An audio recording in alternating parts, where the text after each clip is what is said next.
Hello guys, good morning. Yan po, nandito po tayo ngayon sa aking kapitbahay, no? Dito sa kanilang babuyan. Kasi ngayon po ang araw ng pag-harvest nila, no? So, nandito tayo guys kung kumusta po ang kanilang pag-aalaga ng baboy at kumusta din po yung pag-harvest nila kung may kita ba, no? So, ito mga baboy dito guys is Pigulac feeds po ang gamit dito, no? Premium, no?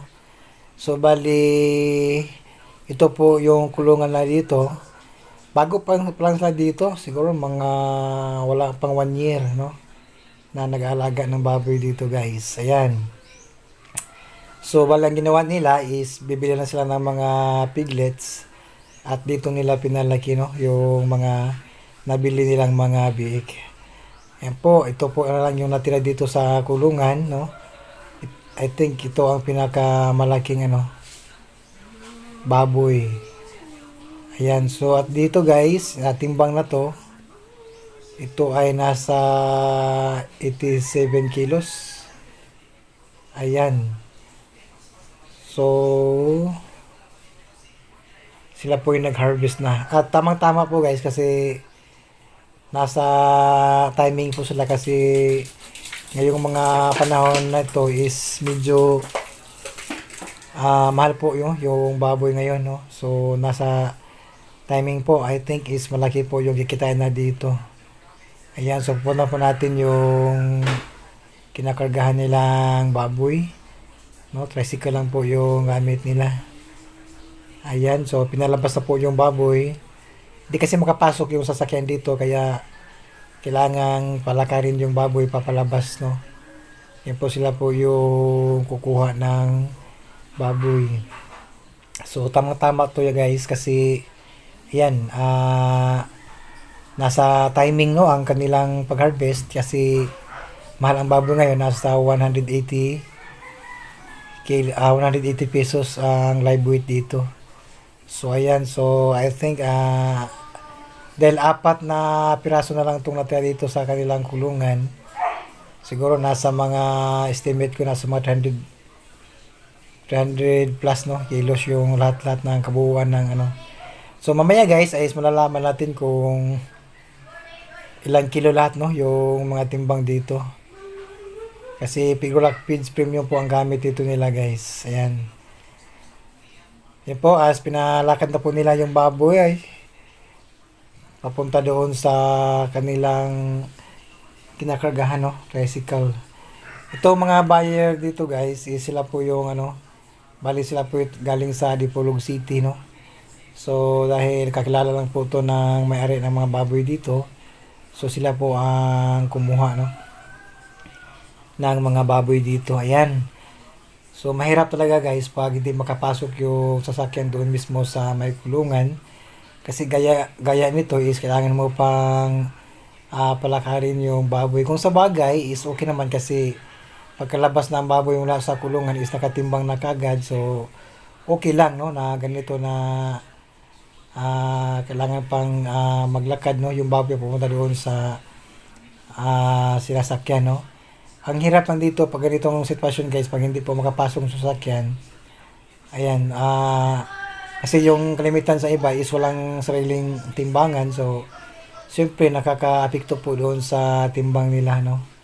Ayan, dumating na po sila sa tricycle. Nakarga na. Bali, 3 na lahat yung nasa tricycle. Ba, isa na lang yung nanoon sa kulungan. At yun ang pinakamalaki sa 4 na magkakapatid guys. Ayan, nilagyan ng marka, no, kung ilang kilo. Ayan, ito na lang yung kailangan nilang ikarga. Ito ay nasa 120 pala. 120 kilos. Bata pa kasi ito guys, nasa mga 3 months old pa, no? So dapat talaga yung ideal na edad ng baboy is nasa 150 days, no? Yan, mag-average po yan ng 90 kilos. So, pag ganitong malaki na siya, so pag umabot siya ng 150 days, nasa 140 to 150 na siya, no? Kasi ito yung pinakamalaki, no? 20, no? Sa lahat ng apat na baboy. Alright. At ngayon guys, ay unti-unti na nilang tinulungan. Binubuhat yung baboy dito nasa loob ng crate. Ayan po, at saka malalay pa po yung biyahe nila kasi mula dito is I think nasa mga 1 hour ang babiyahe papuntang Dipolog City. Ayan po, kaya po medyo nahirapan sila kasi kailangan pa pong palakarin yung baboy papunta doon sa kanilang makakargahan. Ayan. So dito guys, maganda sana yung pag-aalaga ng baboy. Kaya dito medyo ano lang kasi may mga kapitbahay din dito. Pero nakapag-harvest sila yung nakaraang buwan is nakapagbinta na po sila ng 15 containers. At ngayon itong apat na naiwan ngayon na nila binibinta. Alright. At itong crate guys is nasa 56 kilos to, no? Yan, tinimbang nila para malalaman kung ilan ang timbang para i-deduct lang doon sa kada baboy. Halimbawa kung ilan ang timbang na, kilis lang po yung yung crate. Ayan. So ngayon guys, itong isa na lang yung kailangan nilang dadalhin doon sa kanilang sasakyan. Pero okay naman kasi dito ngayon is medyo malamig yung panahon, tag-ulan, so walang problema sa pagbabiyahe ng baboy.